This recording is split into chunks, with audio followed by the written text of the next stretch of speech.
Okay, so today's webinar is Negotiations 101.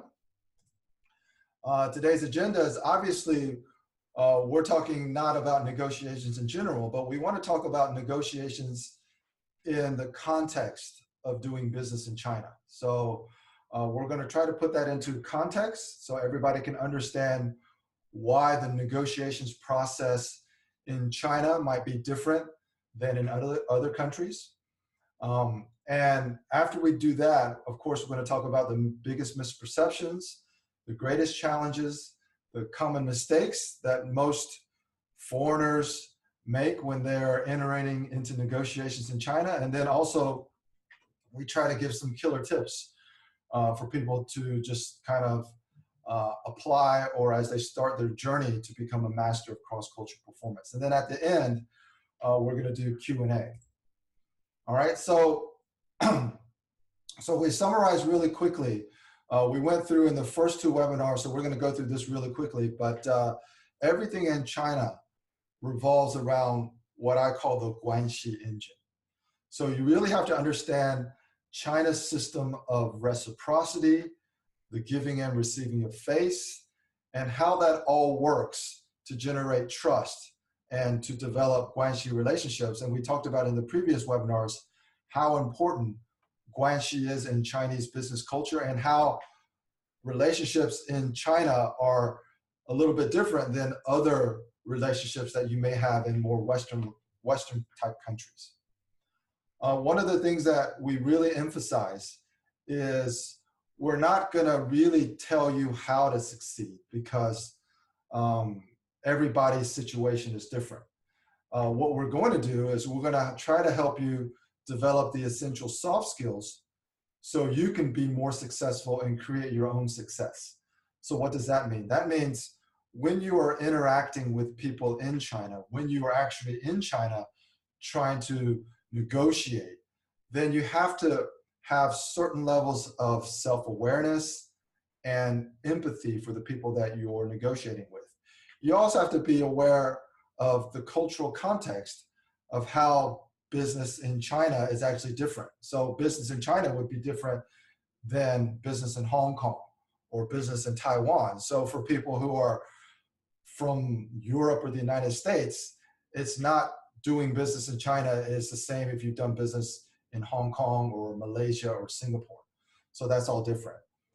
And then based on developing that kind of awareness and empathy for not just Chinese people, but for anybody that you do business with, then you can understand how to affect outcomes. And this is what we call cross-cultural performance mastery.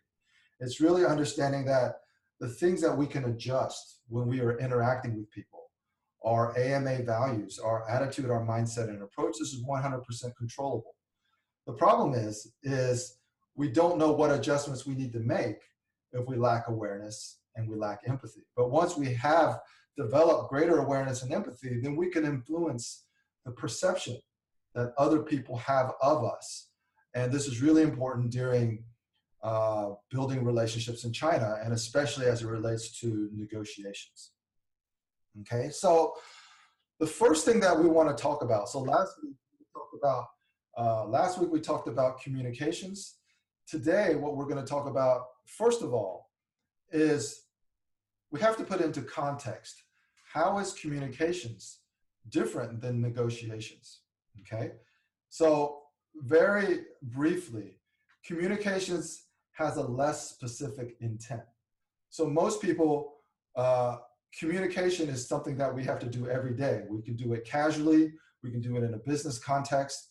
The only time that communications is really specific is maybe if you're a lecturer or you're a professor. When you are negotiating, the intent is very specific, because when you're negotiating, you're hoping to achieve an outcome. So all of the words and all of the things that you choose to say are probably geared towards presenting your offer in the best light and receiving an outcome, which is basically a signed contract. Communications is more general, and a lot of times it's more long-term, because you're just generally just making impressions on people when you communicate. Negotiations is more purpose-driven and is more short-term, okay? So it's more purpose-driven, it's more short-term because in Western culture, negotiation ends when we sign an agreement or the contract is finalized. Another thing is communications often, you get instantaneous feedback because when you're communicating with somebody, they're also giving you feedback. They're sometimes giving you feedback in real time, but they're also talking with you. So your feedback is instantaneous. You can kind of know how people feel about what you say. And then in negotiations, what we want to say is that, you know, negotiations, there's a lot of gamesmanship. And what we're going to talk about, in this webinar is how Chinese employ the art of war in their negotiations, okay? So there's a lot of gamesmanship, there's a lot of strategy, there's a lot of hidden intent when people are negotiating. And so a lot of times you don't get that instant feedback. You don't know why people are saying the things that they say. Communications is either one way. If you're doing a broadcast, like for instance, right now, my communications is one way. I'm just giving a keynote or giving a presentation. Sometimes communications is two-way, where we're talking to each other. When we talk about negotiations, I like to think of negotiations as a more holistic engagement, where there's a lot of different factors other than just what the other person is saying that you have to consider when you're talking or when you're negotiating. We're going to get into this where in China, there's a lot of phantom stakeholders that you don't see and that you don't know have a big influence on the outcome of your negotiations. Now, I've given all of this kind of overview of communications versus negotiations. For most of you who aren't Chinese, this might sound pretty straightforward, but what I want to tell you is this is what I call level one thinking. This is only from a very Western point of view that we might differentiate communications and negotiations in this way. And of course, some of this applies in China. There are no absolutes, but what we really want to talk about is we want to talk about level two thinking, which is what is the difference between communications and negotiations from a Chinese point of view or from a very mainland Chinese mindset. This is what we really need to understand if we want to successfully negotiate when we go to China. Okay, so the first of all is when people in China communicate, it's very purpose-driven. Okay, you may think that there's a lot of people just saying nice things, a lot of courteous things, a lot of niceties or whatever, but I want you to start thinking about that everything that somebody in China says is purpose-driven. And what do I mean by that? It means that they have the intention to develop Guanxi relationships, okay? And this is before the negotiations, it's during the negotiations, it's after the negotiations. And we're gonna put all of this into context when we understand what the Chinese process of negotiations actually is and how it's different than a more Western process.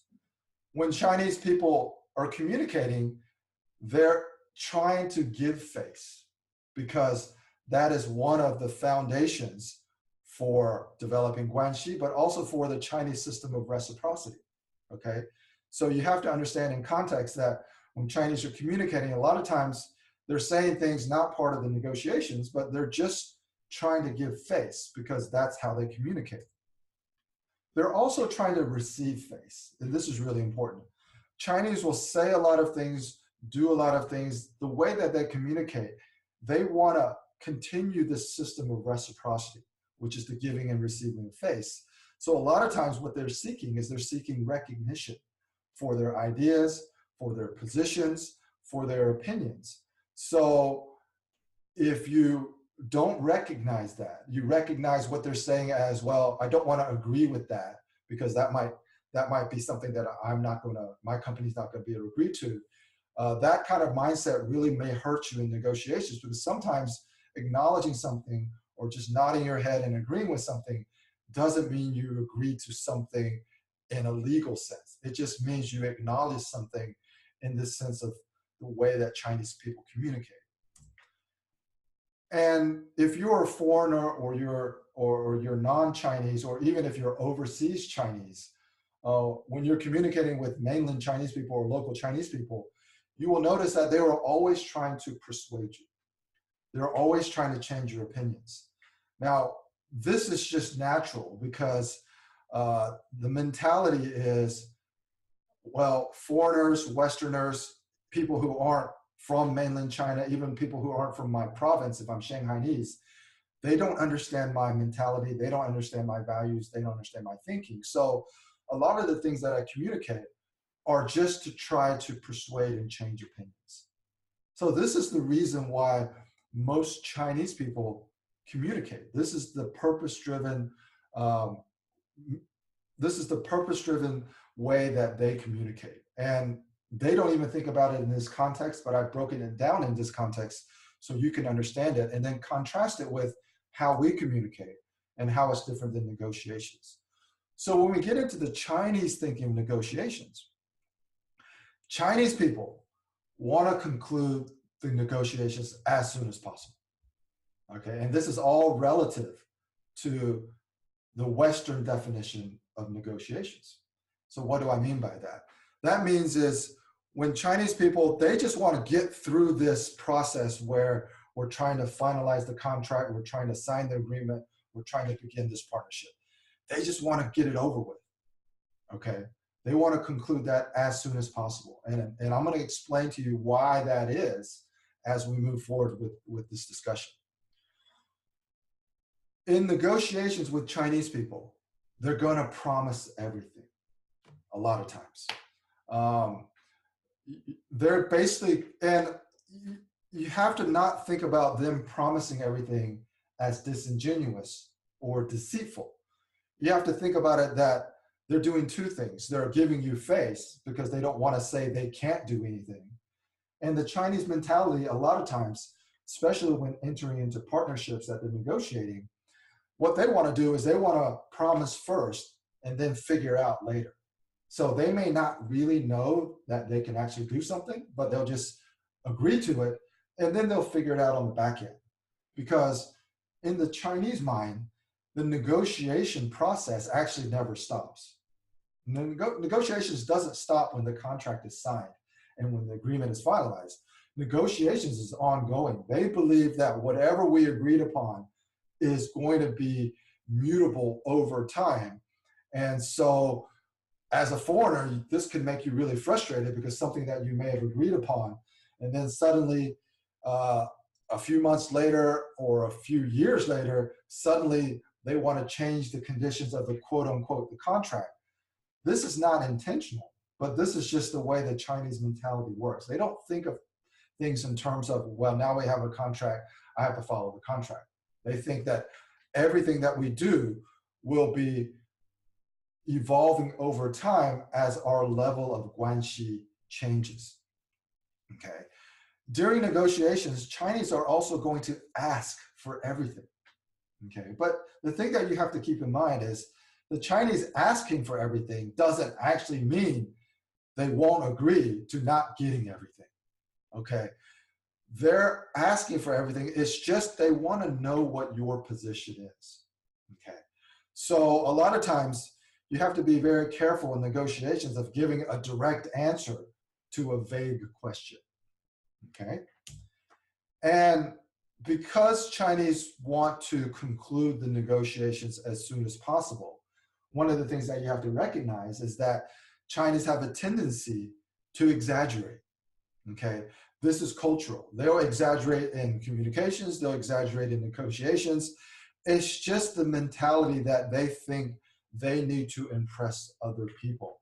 And they haven't figured out, well, not all of them have figured out that impressing people sometimes is about being humble and low key. They think, I need to tell people what they may not know about me. And so what you will perceive is that Chinese people have a tendency to exaggerate, okay? Now, when we look at the Chinese point of view of communications and negotiation, what we have to recognize is that the way that they negotiate, promising everything, asking for everything, this is kind of part of the art of war.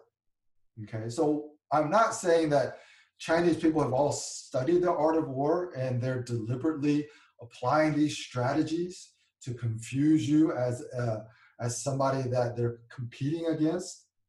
But I'm just saying that the art of war mentality is built into Chinese culture. So a lot of people behave this way, think this way, and speak this way kind of unintentionally.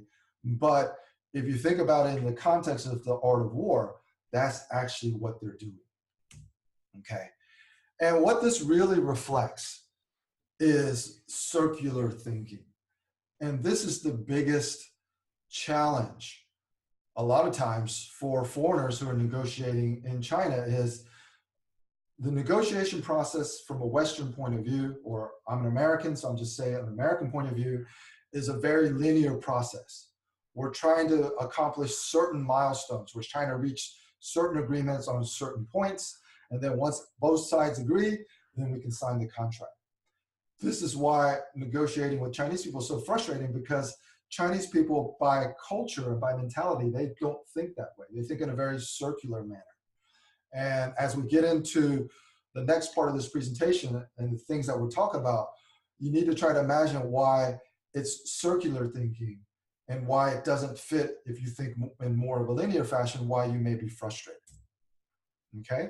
So as we move forward, one of the things that I always emphasize is developing our essential soft skills. So it's only through greater awareness and greater empathy that we are able to really understand the context of how we are negotiating with people in China or of any kind of different culture. So the things that we have to develop before we really get into the details about negotiation is we have to develop a cultural awareness of intent. Okay. When we talked about communications and negotiations in the different context in a Chinese system and from an American point of view or a Western point of view, you really have to be aware of what is the intent of what people say. And if you look at the art of war, people don't say what they mean and people don't mean what they say, but they say things with purpose, and it's all intended to create an advantage. And if you're not aware of that, I've seen many, let's just say Americans, get really frustrated when they're negotiating with Chinese people because they kind of they take what they say at face value and then it doesn't make sense later because it doesn't follow this kind of logical progression. Also, of course, empathy is really important for you to manage perceptions. Okay, so there are two perceptions that you have to manage. One is how the other side is perceiving you during the negotiations, but also you want to manage your own misperceptions. And that's why empathy is important. If you're able to empathize with what Chinese people value, okay, how they feel, what they value, and how important Guanxi is in the cultural context of doing business with somebody, then you will have a different point of view about what they say and what they do. If you're not empathetic to what Chinese feel and what they value, and of course they value Guanxi above anything else, then you're going to misinterpret their words, and sometimes it may actually cause a very negative reaction emotionally. It may cause you frustration, it may cause you anger, it may cause you feelings of being deceived or something like that, and all of that is going to not be very fruitful for successful negotiations. Okay? And all of this empathy and awareness really leads to, again, the things that we can adjust. So as we're entering into negotiations, we think we're entering into negotiations, but the context for Chinese people as before the negotiations and after the negotiations is just as important as during the negotiations, because for the Chinese people, it's one long continuous process. And we're going to talk about some of the pitfalls that foreigners fall into when they think we got the contract signed, now everything is ready to go. No, everything is not ready to go once the contract is signed. Basically, once the contract is signed, that's probably when the real work really begins. Okay, so the biggest misperceptions about negotiations really is managing your own perceptions and misperceptions. It's interpreting what you perceive at face value, okay? And the advice that we always give is you don't want to believe everything that you hear, but you also don't want to judge anything, okay? That's almost as important as not believing everything that you hear, because the mindset is if I don't believe what the Chinese are telling me, then kind of I think they're liars. That's completely not what I'm saying. I'm saying don't believe what you hear, because you can't take what the Chinese say at face value. But you also have to be cautious not to judge anything. Whenever you're judging people on their system of values or how they approach business, that's really leading you down a really negative path. Another big misperception obviously involves the art of war, where you don't really understand kind of what your bargaining power is. A lot of foreign companies, especially if they have some leadership in technology, or they're bringing some Western iconic brands or products into China, they think they have some kind of leverage. So the thing that I always want to advise is don't be overconfident, and then don't be naive, because there's a lot of misdirection. Some of it's intentional, but some of it's just unintentional. If we talk about the art of war, a lot of it's just the way that the Chinese people communicate. It's a culture of haggling. It's a culture of kind of misdirection. It's a culture of vagueness. Okay, so you have to kind of understand that in context. Otherwise, you're going to be chasing rabbits down holes that you really don't want to go down. Another big misperception is really about what your real bargaining power is. Okay, so you don't want to overestimate what your bargaining power is. Even if you have some kind of proprietary technology that Chinese don't have yet, or you have something that hasn't been introduced to China and you think that the Chinese really want it. Don't overestimate your bargaining power, because what you have to do is, when you talk about a holistic view of doing business in China, you have to look at this over the course of time. Okay, China as a market is very, very attractive just because of how large it is. So a lot of times you have to make a lot of concessions just to get into the market. And over time, and this is well published and well researched, is that Chinese will require a lot of joint ventures or a lot of technology transfers, and I think it's generally what we generally say in the West or in America is that Chinese will force you in these technology partnerships and technology transfers, and then what you're essentially doing is you're creating your future competitor, because they're going to kind of learn your technology, and then they'll start making their own versions, and then you're going to be competing with them. So on the face of that, there's a lot of truth to that, but that happens more quickly than not a lot of times because Western companies don't know how to manage the entire process of the business relationship. So the thing that we always have to keep in mind is that there's a lot of what we call phantom stakeholders. Okay, so what are phantom stakeholders? Phantom stakeholders are people that influence the decision, who are in positions of authority that may not be sitting at the negotiation table. Okay, they may only come out for dinner and just shake your hand and have a drink with you. And don't underestimate these phantom stakeholders. Sometimes it could be somebody who's really old that somebody introduces as their, grandfather or their uncle or something like that. A lot of times there's phantom stakeholders who are deeply connected with the government. They have a lot of money. They are investors in the business, so they have a stake. And they can actually make the decision more than the people who are actually negotiating with you. So it's really important that you understand that there's a lot of phantom stakeholders. who are involved in negotiations. So the biggest challenges, obviously, is what we talked about in the beginning, is really understanding what is the intent. And Chinese intent is always at the extremes. So what does that mean? That means that their intent is immediate. So like if in the system of reciprocity and the giving and receiving of face, when they say something, they almost need kind of an immediate response, whether it's just an acknowledgement or a sign of praise or something. But what they also do is a lot of things that they say are really at the other extreme, where it's really about something really long-term. So it's about something that's happening in the future. So when we're negotiating in the short term and the midterm, Chinese are communicating, negotiating in the immediate and the long term. And that's the source of a lot of misalignment when people are negotiating, okay? And that's also the source of a lot of frustration when Westerners are negotiating with Chinese people, okay?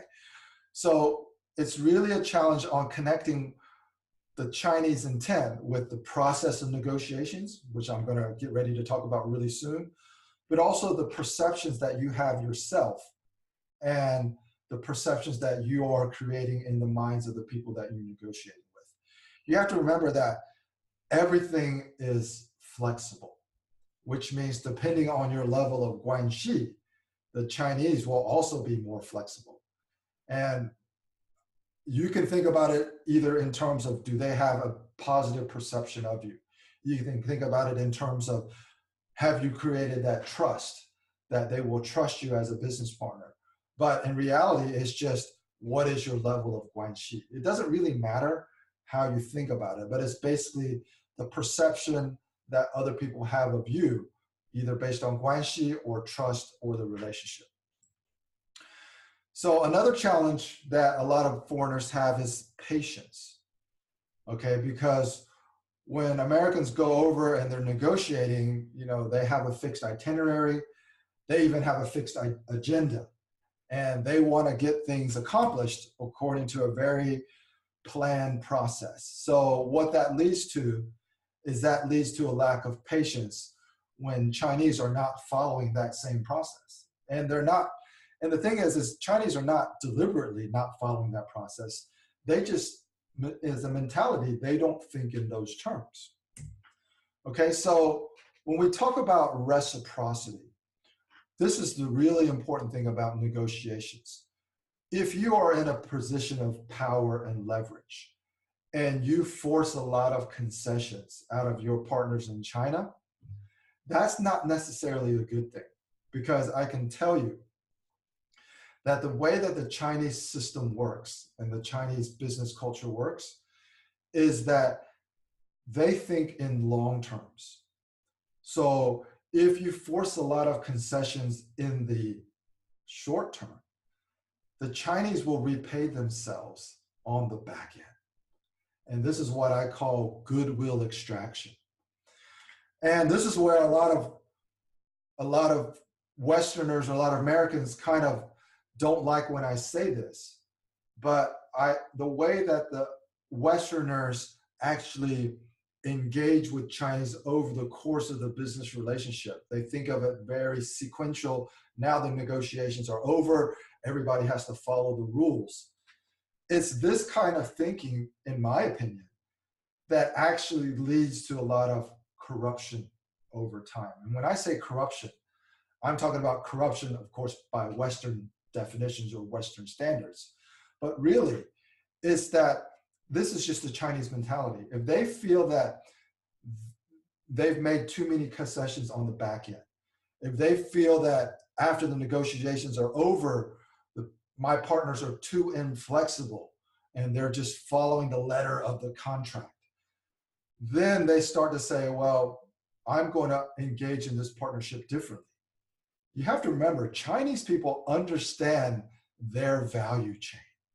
They understand how the system works in China. And there's a lot of areas in the system that can be that people in a position of influencing decisions, they're representing you in China. They have that authority.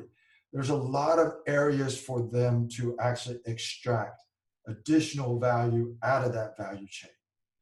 I call it goodwill extraction because if they're not getting what they want from you as a business partner, they'll figure out a way to get it out of the system. Okay, and this is just natural. People naturally will always try to figure out to get what they think is fair. And if they don't think they're getting what's fair coming from you, you may not even know it based on what they say. But what you will experience is you will experience this kind of goodwill extraction out of the system, which foreigners or Westerners perceive as actually corruption. Okay, so if we are not actively improving and developing our Guanxi relationships with our partners after the contract is signed, then we could be setting ourselves up for some type of catastrophe over time. So the really thing is understanding there's no such thing as a win-lose where you think you've extracted the maximum amount of concessions out of your Chinese people that you're negotiating with. It's only a lose-lose because the Chinese will figure out how to extract what they are missing in the back end. And that's one of the greatest challenges that foreigners really don't understand because they're not looking at the system holistically. They're looking at it just on getting the contract signed, and they think that the contract will protect them moving forward, but it does not. Okay. For the Chinese people, after the contract is signed is actually when the negotiations begin. I mean, this is kind of how you can think about it. Chinese don't think about it in those terms, but they're basically thinking that, well, I can't explain everything that I need to explain about how the system works in China before we signed the contract. We just need to get started, and then I'll explain to you over time, and we'll kind of figure out how to work in all the gray areas in China. Okay, so the common mistakes, obviously, based on what we've said so far, is a lack of patience. Okay, a lack of patience shows weakness, but lack of patience also kind of reduces your negotiating power because it makes you seem more anxious.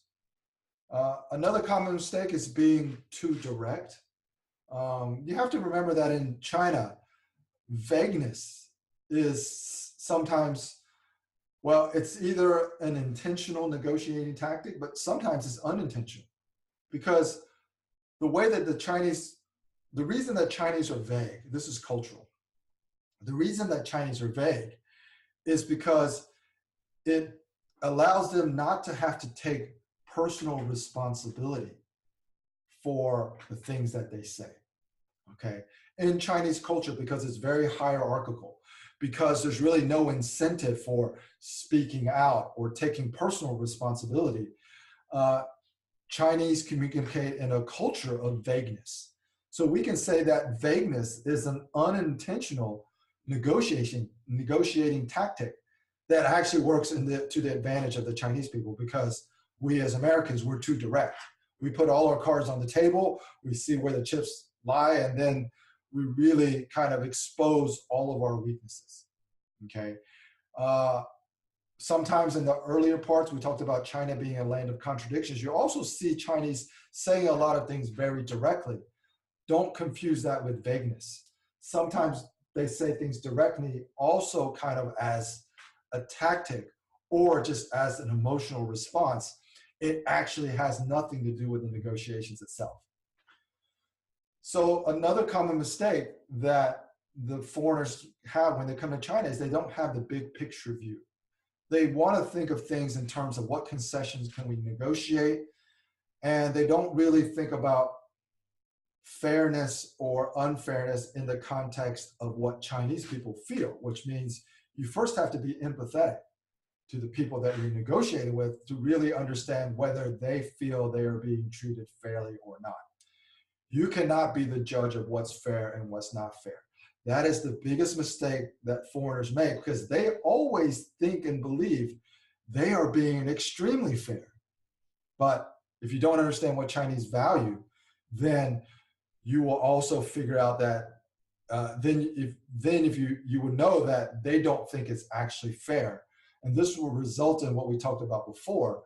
It will result in goodwill extractions over time, which is how a lot of partnerships eventually fail.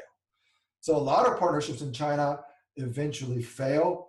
I'm just trying to explain this in a different way. It's not because Chinese didn't agree to the original terms of the negotiation. It's because you did not manage the Guanxi relationship over time, and you didn't understand the process that Chinese view a business relationship, and you think of it in terms of negotiations, contract, business.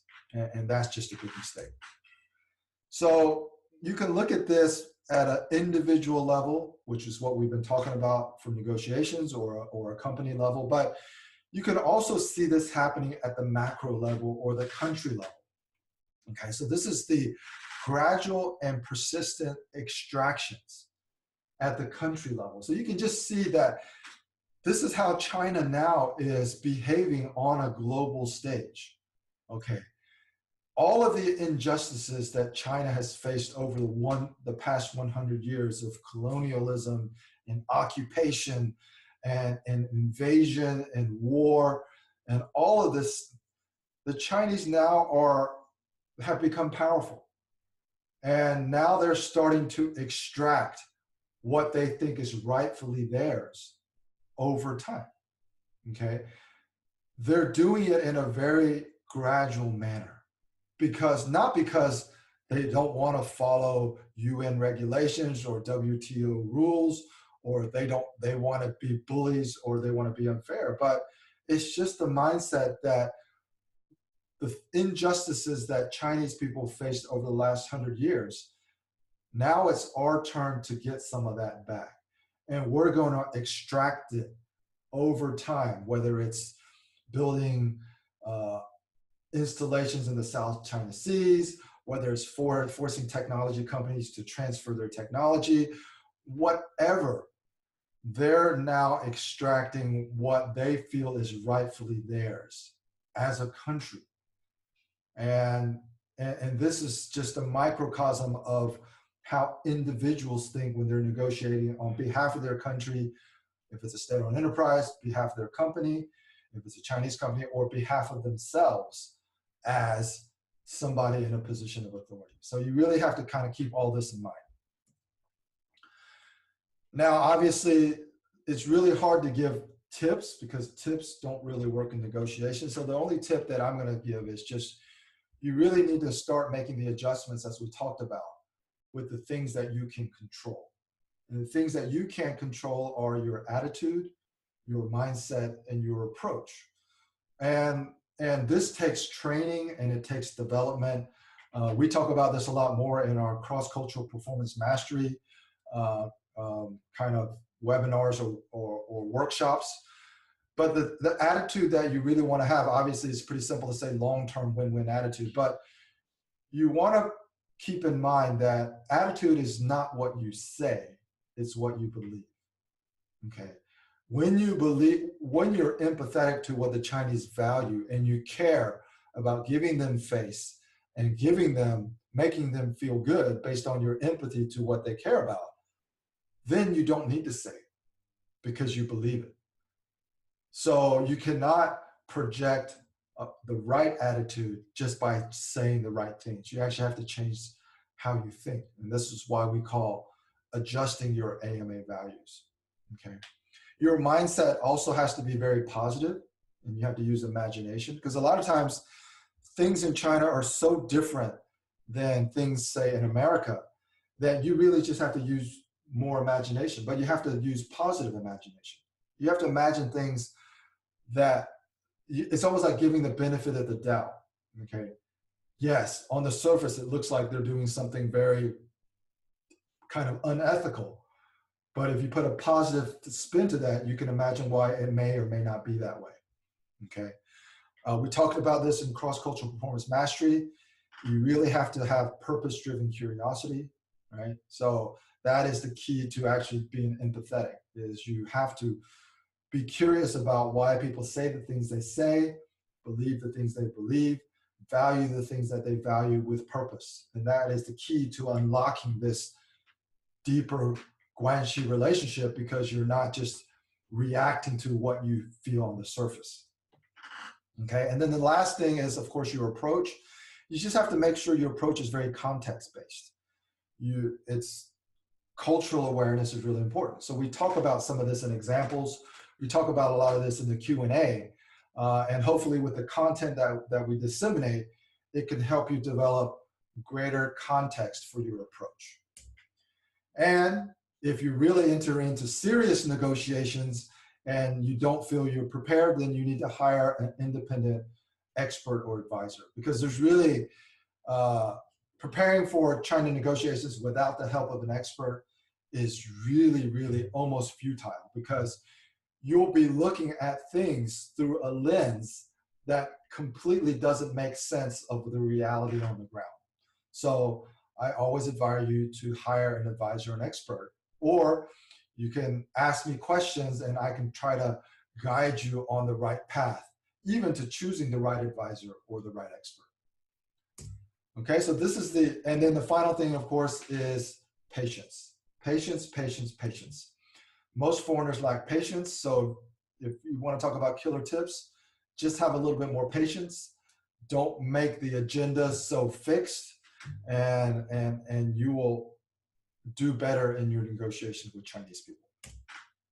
So that is the end of the formal presentation portion of this webinar.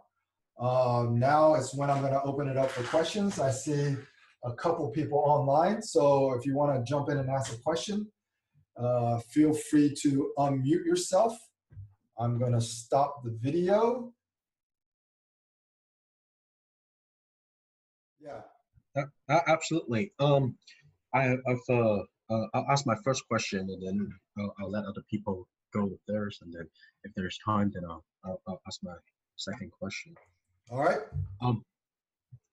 The first question I have is how to determine that win-win situation after a contract is signed. Let's say, after, doesn't matter, it's a contract or an agreement, and but how to determine what is a win-win and how to differentiate that to or control that it's not just your Chinese partner becoming more greedy and wanting more and take advantage of you.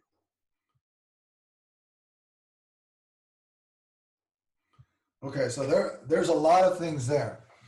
And that's a great question. So first of all, whether the negotiations is a win-win, that's not determined when the contract is signed. Okay, whether it's a win-win or not is determined over time. You have to remember that in the Chinese mindset, the negotiations doesn't end when the contract is signed. The negotiations actually begin after everybody knows that we are going to formally start our business relationship. Okay, so this is why you have to, and that's what I answer about the second part of the question, people getting greedy, people doing unethical or corrupt things. How does that happen over time? Why does that happen over time? So are there people who are just genuinely deceitful who want to try to be corrupt? Of course there are. But if you've developed enough of a relationship and understanding of the people that you're negotiating with or partnering with, you should have a kind of a sense whether they are sincere or not. Okay, so this is where empathy and awareness is really, really important. While you're building the relationship up until the point that the contract is signed, you really shouldn't be focused on the specifics of the deal at all. You should be focused on how do these people communicate when we're negotiating? How do they answer my questions? Are they able to address my concerns? Are they dismissive when I say certain things that I'm concerned about? Or do they try to help me manage my areas of concern? All of this, when you combine it together, this should all give you kind of a clue of the trustworthiness of the person that you're signing a contract with. So, so you don't really want to get into the assumption on the back end where you say, well, how do I know, or what do I do when people start doing corrupt things? The first thing you have to understand is you have to understand that there's a difference in definition of what is corrupt and what is not corrupt. And the other thing that you have to understand is if you develop a close Guanxi relationship that continues to develop after the contract is signed, that means you have a system of reciprocity where you are meeting regularly with your partners and you're working closely together, and your own mindset is that whatever was in the contract is kind of irrelevant. We know that the situation is dynamic, and we know that there are things that we need to adjust and things that we need to change. If you cultivate that relationship, that Guanxi relationship over time, it has been my experience that over 90% of the time, you don't have to worry about the unethical things and the corrupt things. But if you don't pay attention to that relationship, and you force people into too many concessions with a legal contract or with your position of authority or their exclusivity with your product or service, that's when you actually force people into corrupt behavior. So the only way to monitor that, if you want to call it monitoring, is actually to continue to cultivate and develop that Guanxi relationship over time. And I hope that answers your question, Albert. It does. It does. Yeah. Yeah. I mean, feel free to ask a follow-up. I know it's kind of very general advice at this point, since I don't know the specifics of the people that you're working with. And I mean it. It does help because the focus really isn't about the terms, but more focus about the dynamics of the relationship, like how we work together, our roles, and sharing, pretty much building that mechanism of working together for common goals, I guess. Yeah. So where are you at now, as far as you're developing partners and sales channel partners? You're working with doctors. You're working with people who can give you referrals to doctors. How is that going right now? It's at the very beginning. So I'm still working hard on it. So, but right now, there are some, but and there are others who are a lot more promising, or it could be very powerful partners that I haven't got through that stage. It got it's kind of stuck. So. Well, let me ask you this. Mm-hmm. Have you, well, first of all, is it your strategy to do so? And whether it is or not, the question is, have you kind of selected who is your quote unquote main person in China? Like, do you have somebody who is kind of your right hand man or right hand person, that this is the person that I'm going to rely on for introducing me to the people that I need to know, helping me understand the Chinese healthcare market and the business culture of working? I mean, is there somebody that you trust right now that is kind of your point person, or is it still just a bunch of people that you're still vetting? Yeah, it's I don't have one. I have friends from Hong Kong that they do some business in China, and they have been kind of introducing, um, building up a channel for me, not really building up a channel for me, or helping me to build a specific channel. And there's a target that I've identified, and I am, and we both have intent to build a partnership here. And so you found someone that you want to build a partnership with? Yes. Okay, that's good. Yeah. Yeah, that's good. So but he's completely Chinese.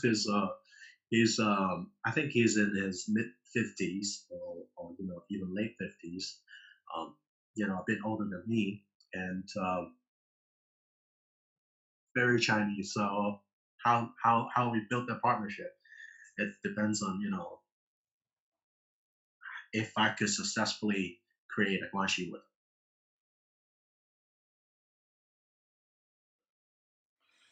Yeah, the thing you have to really keep in mind is that so age has a big influence on what a person's mindset is in China. Younger people, but they say 80后, 70后, 90后, right? In the case of 50-year-olds, it's 60后, right? So people who are over 50 still have a lot of very traditional Chinese mindsets, okay? And, I don't want to make generalizations, but you just have to be aware that somebody who's in their 50s, they grew up in an environment where everything that was done in China, especially in healthcare, it's all done through Guanxi relationships. And Guanxi relationships are facilitated through a lot of times, the gift giving, or even bribery or corruption, or whatever you want to call it. The key for you is not so much what this person's mindset is and whether he uses the Chinese connections to give you access. The question that you really need to pay attention to is, does he have the access that he claims? Because what's going to happen is everybody that you encounter, that it doesn't matter if they're introduced to you by a friend or a friend of a friend or a business associate, everybody who you are introduced to, they're going to, it's like we told you in the presentation today, they're going to exaggerate what their level of connection is. They're going to exaggerate what their level of access is.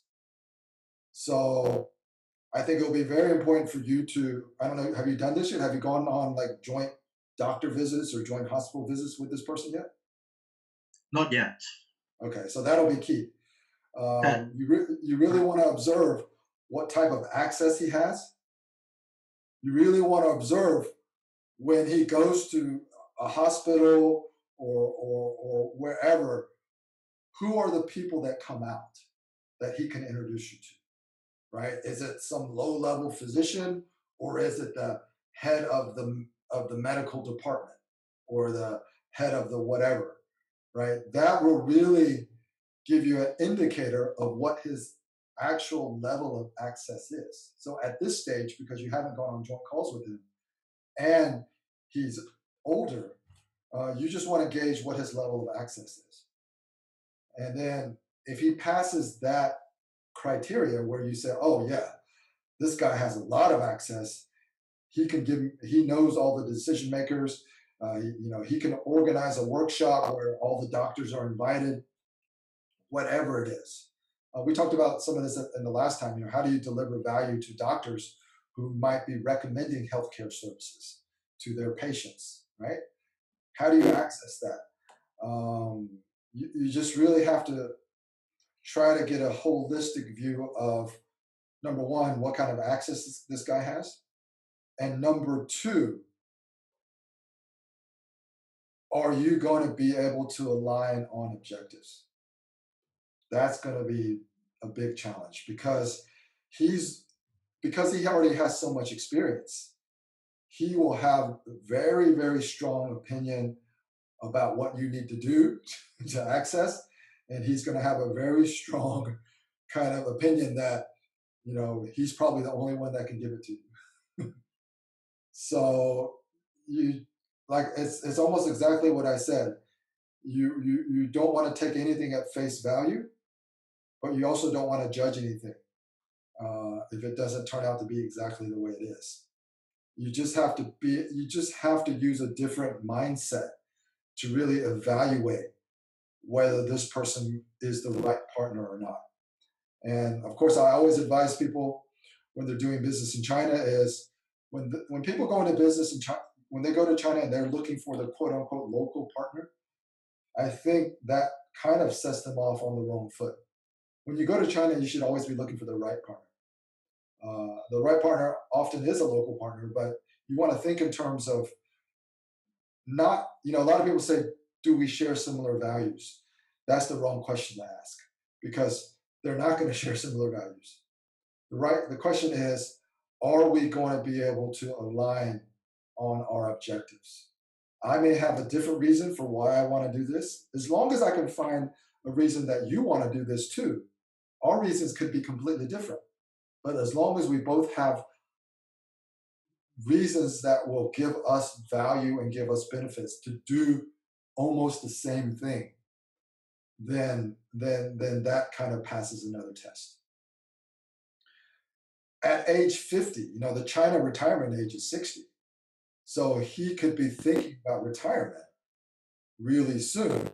So you also have to think about that in your contingency. If you're planning on launching something in China that's going to be a going concern that you're going to be developing for the next 20 or 30 years, you have to remember that this person is just, you would only be using this person kind of like just to get you started, to help you build other relationships that you need because, well, his level of activity, his level of energy to be able to travel, to be able to drink, to be able to go out to dinner and socialize, that's going to diminish over time because he's approaching the government mandated retirement age, which is, I think, 60.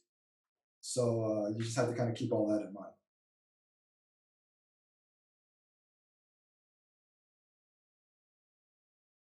That those are great points, and I feel more about some of the things you say could be a really good tools or negotiating chips for me. Negotiating what? I'm sorry? Chips. Chips. Yeah, like negotiation tools, like the way you mentioned about his retirement age, his long term um, um, thinking, what are some of his concerns and some of the things, I'm thinking about because he has good relationship or he claims he has good relationship um, here in Shanghai. But I do, uh, but number one, that is going to diminish, like you said. Number two, um, his connection is in Shanghai. That if we can successfully build a business model, this business model can be all over China. So that's another good um, another point to another value for our proposition. Yeah, I mean, I think the way that you think it out, because you're completely new to the market, if this person can be kind of a trustworthy partner for this initial phase, I mean, you're basically in the market exploration phase almost. If you can kind of utilize him to just do your own market research, I mean, this is the primary research that you need. Right? So the key criteria for you is access, right? Go visit some hospitals or doctors in Shanghai just to find out what kind of access he can give you because you're in the stage of the business development where you really just need to understand at a holistic level how the market behaves and how to access the market and how to direct your services to the patients, right? Because there's a lot of layers between your services and the patients getting them. Some of it's regulatory, some of it's government regulations, some of it's some of it's like whether doctors make that recommendation or not, whether healthcare providers can refer that or sign on board. There's a lot of things that you need to get your hands around. And I think somebody who has a lot of experience, if he does have a lot of experience, he could be key to giving you that knowledge and that access in the beginning. And then as you're building the business out and you're developing the strategy, you're going to meet a lot more people. And if your services have value, you're going to get a lot of people coming to you wanting to work with you. um, which is a good thing because it means that your services have value. And then what you can do is, kind of keep all the candles burning as long as you can, just to extract as much knowledge as you can out of what people are willing to offer and what people are willing to do. You have to remember what we said in the keynote today is you cannot take anything at face value. Yeah. So when people say they can give you access, everybody can give you some kind of access. The question is, does that access will that access lead to sales? And you won't be able to know that just based on what people say or what people promise. This is where you're going to have to actually start going on some of these joint calls and really understanding what level of connections they have. And you have to remember there's many layers to this. Even if they give you access, you still probably need someone to cultivate that next level of relationship, because more than likely it's not going to be you. You're not going to go entertaining doctors. You're not going to go, you may be doing some of the higher level training, but you still need people to educate, provide the doctors, answer their questions, understand their concerns, provide documentation for patients, for doctors to give to patients. There's a lot of things that you need to develop. I don't know if that's developed or not, but it's really about dissemination of information to the people who can influence, and then also to the inpatients who may want to actually subscribe or purchase the service. So all of that infrastructure also has to be put in place. A lot of it has to be translated. I don't know if the documentation is in English, so you also need a partner who's familiar with the vernacular of the Chinese healthcare industry. Because if you write it in traditional characters and that people would read in Hong Kong, that has to be retranslated into simplified characters for Chinese, and the wording and the characters may actually be different. So Yeah. that also needs to be localized. So there's just a whole bunch of things that need to be considered, and hopefully the people who want to partner with you are bringing these to your attention. Mm. That's an indicator, because they're thinking about real success if they're bringing those things to your attention, right? I'm bringing these to your attention because I want to deliver value to you through these webinars, but I'm not even in the healthcare industry, right? People who are potentially wanting to be your partner, they're going to give you a lot of suggestions. You have to be able to judge whether those are more meaningful for them or more meaning for you as a sustainable business when you go to market in China. And that'll be based on a feeling. That's not something you ask, but as you're just interacting with these people, you'll get a better sense of that.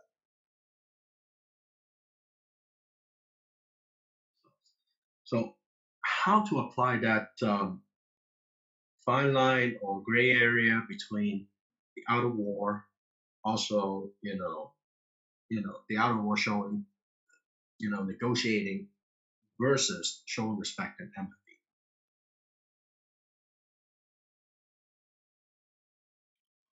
Well, you should always show respect. Um, empathy is not something that you show. Empathy is just something that you have. Yeah. Um, if you're empathetic, then you understand why people behave the way they behave, and what they value. It helps you if you have that insight. It helps you say things that are more connected to what people are actually care about. Respect is something that you always have to show. Whether the person that you're working with, whether you think they're deceitful or not, you should always show respect, because you have to remember the ecosystem of healthcare is like any system in China. It's a very closed system, right? So your reputation in the initial phase of your business launch is really important. Okay, so you don't want to. That's why I say you have to learn how to keep the candles burning at both ends, where you don't want to just turn people down, just flat out of hand if you don't like them or you don't think they're the right people. But you just want to kind of you know keep keep things deliberately vague, and just say, you know, even almost acting like you're not sure yet, and that's why you're asking for advice. You still need to talk with your investors or your partners to figure certain things out. I mean, there's a lot of tactics that you can use with what you say, just to keep people interested and make make them feel that they're being respected. The key is whatever your response is, always make sure that you are giving them face, which means you never want to be dismissive. You don't never want to just reject something right out of hand. If you already know you're going to reject it, just say, I need to think about it. Right? And then just kind of move from there. Um, and that's just, I mean, that's just the way that you have to learn how to kind of behave, especially in this initial phase where you don't even know who your trusted partner is. Right? I mean, for this type of business where you're launching a new business, finding that kind of right trusted partner or partners, if you break it up regionally, right? You want a partner in Shanghai, partner in Beijing, a partner in Guangzhou or Shenzhen. I don't know if that's the way that you're going to go, but that's also a good way to go, because then what you can do is you can start to, it's almost like doing A/B testing. Then you can start comparing what the different partners bring to the table, but also, do they care about your success? Right? What they talk about, what they request, what they recommend will really help you determine, do they care about what you care about? Are they in it for the long term? And are they likely to extract things that you don't want them to extract out of the value chain? In other words, how deeply can you trust them? So, I mean, that's also another way to go. But of course, you have to start somewhere. So if you're in Shanghai now and you got a guy in Shanghai that may be a possible partner, then just start figuring that out.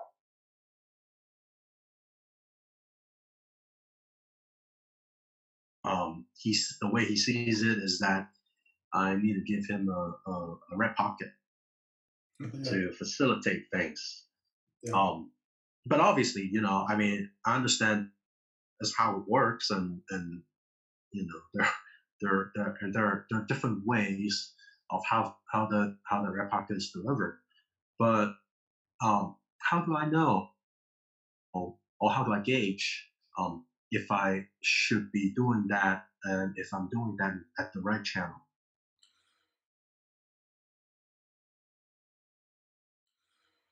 yeah. That's a really complicated thing. So first of all, you should not be doing it yourself. That's why you need a local partner. Mm. You want to be, you almost want to be kind of completely oblivious to how your local partner is facilitating that transaction with the doctor.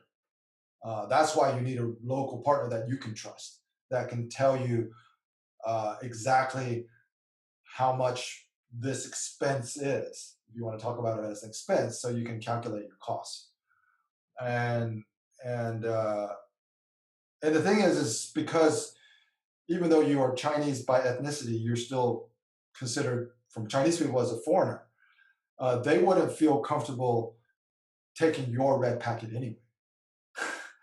That would need to be facilitated by somebody else, because you actually don't know this whole ritual of how that's actually done. You can't just pull money out of your pocket, right? So if you don't understand the ritual of actually giving money, because giving money, so the thing you have to be understand about giving money in China is not, it's as much about giving face as it is about giving money. And if Westerners think, okay, well then just let me pay this guy off or give this guy money, that actually doesn't achieve the goal that you want, right? That's the reason why it's so complicated. Um, and that's why you need to really, you have to be really cautious in the beginning when a bunch of desperate people disparate people are giving you advice about giving money, because until you establish how you're going to run the operations, for example, in Shanghai, and who is your quote unquote partner. You don't want to be throwing money into a black hole, because that's what it'll be. So what you want to do is you just want to, if you're having these meetings, it's just you want to kind of be very open-minded to the possibility of giving red packets, but you can call it something else. You can call it commissions, or you can call it sponsorships, or you can call it, there's many, many different ways to classify this exchange of goodwill that doesn't have to be called giving money. Right? Yeah. Mm-hmm. And you just have to be really open-minded to that. I mean, even hosting events or lunches or dinners where people receive other kinds of gifts. I mean, there's just a whole bunch of ways to do that. And if you have the right partner, they can figure out the most optimal way or the most efficient way. And that's why that local partner is so important for what you're trying to do, because working with doctors, like I said, doctors' salaries are not that high. A lot of their income is supported through these gray channels, and that's just a reality. And you're going to figure that out eventually. The key is what you set up, who you work with, and what is your relationship or guanxi with that person, whether it's that 50-year-old or whether it's somebody else. That's going to be key.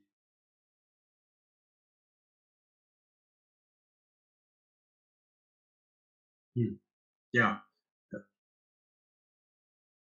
And well, how do you think is the key on building that relationship is from very first slide, empathy and empathy and respect. How do you go from at the very beginning? How do you try to establish? How do you break the ice, or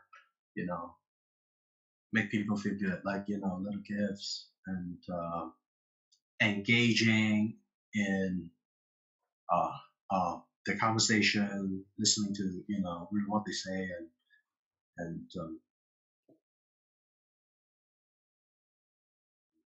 well, in the beginning, you don't have to give little gifts. Well, you can give little gifts if they're kind of unique, like small things. I guess it's okay, but it's really, it could demonstrate a gesture of goodwill.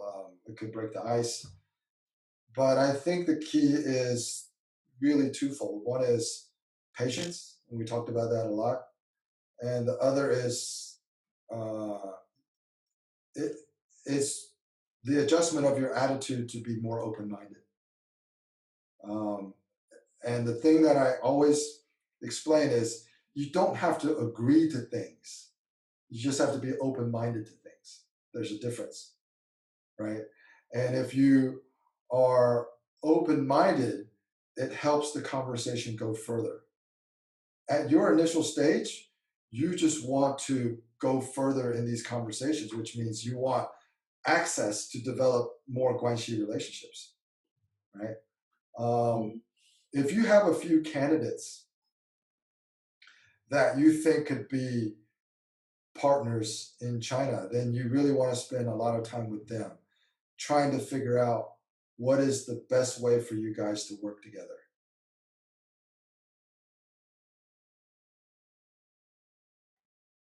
And I hope you can join every week, because we're going to be talking about a different aspect of engaging people in China every week. And what you're doing in China is like a case study. So every week, I will kind of want to hear, or every 2 weeks. Every 2 weeks, I'll be kind of wanting to hear your progress and whether you were able to actually adopt any of the things that I suggested, right? Hopefully in 2 weeks, you'll have actually gone on some joint calls with this person who might be a potential partner, right? And then you can kind of let me know, what did he suggest? Did the doctors want to have lunch with him, or was it just a very formal meeting in his office and it lasted like 15 minutes. You know,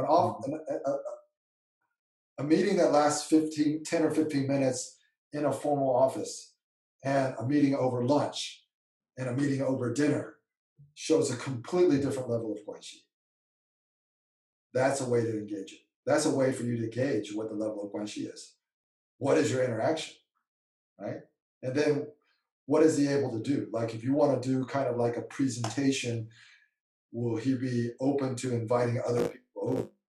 And you can host a group of, 15 to 20 doctors and for you to do a presentation. That would be awesome, right? Obviously you're hosting it.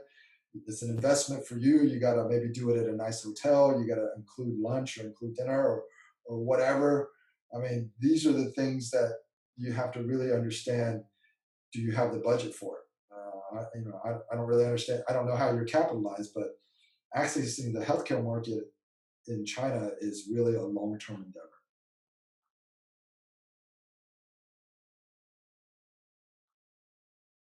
Yeah.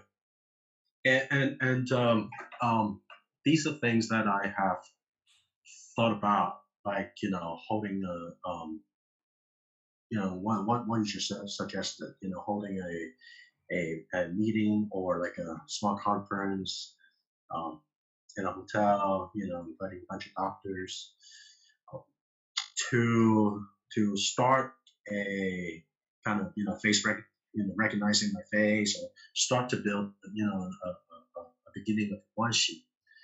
Yeah. Yeah, you just have to keep in mind that doctors view these as events, Mm-hmm. which means they want to be entertained almost.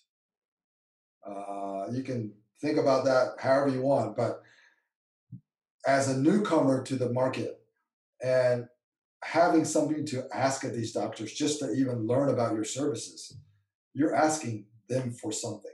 And you have to think about in the initial phases, what are you giving in return?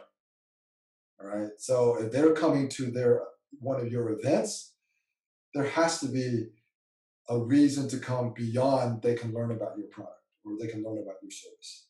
Right? That's just Mm-hmm. the mindset you have to have. They have to come to be entertained. So there has to be something. There has to be, you can actually even do, there's all kinds of things your local partner will probably better know than me. But, there could be some kind of, lucky draw where you're giving gifts, maybe a vacation to Hong Kong or some gift voucher to something. There has to be something of value that they will be able to, other than just learning about you and learning about, because that's all about you. Learning about your service, about you, that's all about you. When you think about what's in it for them, what would make them want to come, right? Mm-hmm. You probably want to have gift baskets for everybody that attends, right? You probably want to have some kind of drawing of people who ask questions, or I don't know. Your local partner will be able, if it's the right local partner, will be able to help you to optimize this event. Not only get a lot of people to attend, but get a lot of people to attend, because the goal of the event is you want people to enjoy themselves. It's almost irrelevant whether they learn anything because it's the quote unquote first event. It's more important that they enjoy themselves and they're willing to come to the second event, or they're willing to meet you later when you come visit the hospital. That's a more important goal than were they able to hear what I had to say, right? So that's a mindset thing. And that's where your local partner is going to be really important to help you kind of orchestrate all of that.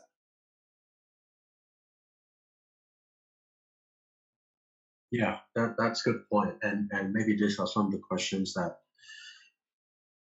I guess my question to my potential partner would be things like this. How do you suggest I can, what are some of the suggestions? What are your views on how to,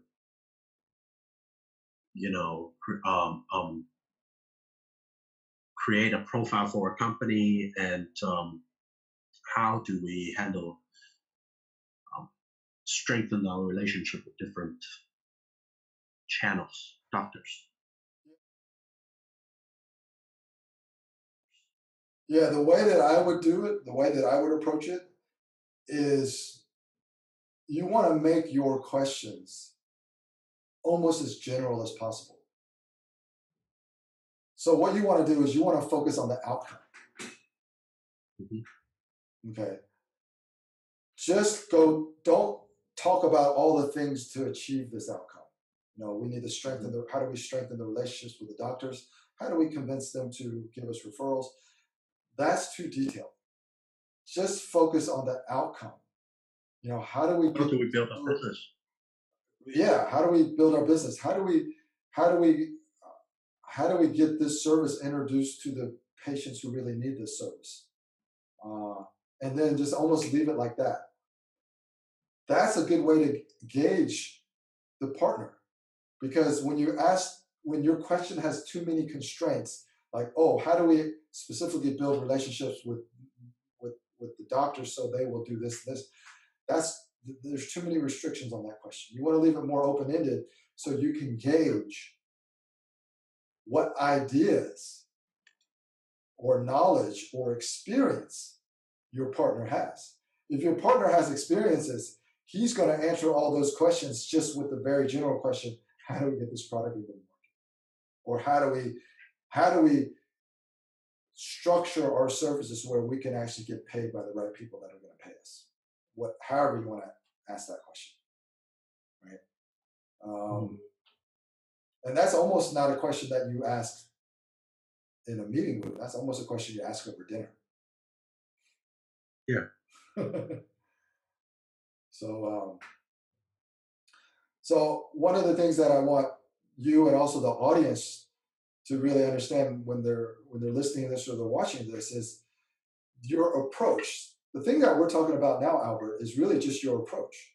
And you can see how your natural approach, what your standard MO or modus operandi is different than how I would approach it. And the reason that I have a different approach is I've already made these adjustments based on my experience in China, my cultural awareness of Chinese business culture, and my level of empathy, understanding a little bit about the healthcare industry and what the doctors value and what your different people in the value chain may value, right?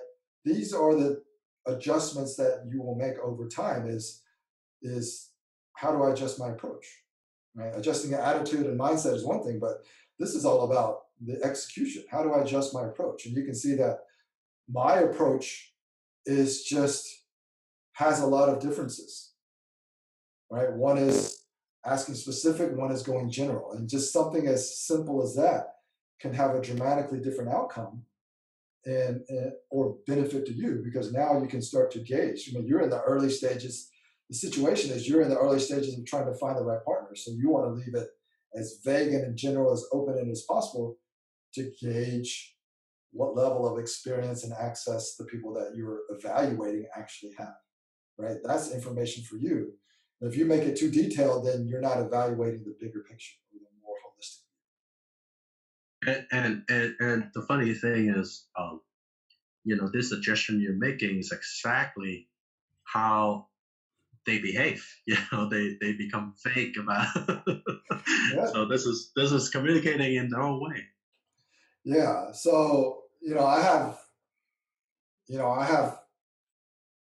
X number of years working all throughout China with all different roles, and because I've been so deeply engaged with people in China, not only at multinational companies, but also at state-owned enterprises, I kind of know exactly how they generally think and what they respond to. But I also know how to maximize the benefit and value that you're going to achieve, because the mistake that most foreigners make is they go in with the wrong approach and they cut themselves off from getting the information that they need. Right? They can't make a decision who's the better partner because they've put too many restrictions on what they're asking of their partners. Nobody has a chance to demonstrate their value or demonstrate their real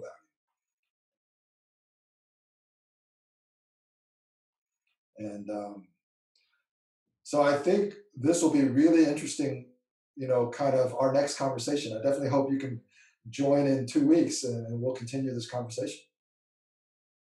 Yeah, great. Thank you so much, Jim. So the other person who's still on, if you didn't get a chance to ask a question, you can type it in the chat or you can just respond to the email, and I will answer your question by email. And if it's if it's a question related to the next topic, I will also answer it live, and then you can kind of hear kind of what my opinion is and what my approach is. All right, so I want to thank everybody for coming on board. Some people just chimed in; they didn't say anything, but that's okay. Albert, thank you for being active and engaged. You're kind of like my personal case study, so I'll be working hard to help you succeed. Thank you. Thank you. All right. It's my honor. All right. Thank you, Albert, and thank you, David, or whoever else is still on the line. I'm going to shut the webinar off and look forward to seeing you guys in 2 weeks. And pay attention. Everything's going to be posted, and there's going to be a lot more content that's going to be shared through the emails that you can continue to develop your attitude, mindset, and approach. All right. Take care. Bye-bye. Thank you.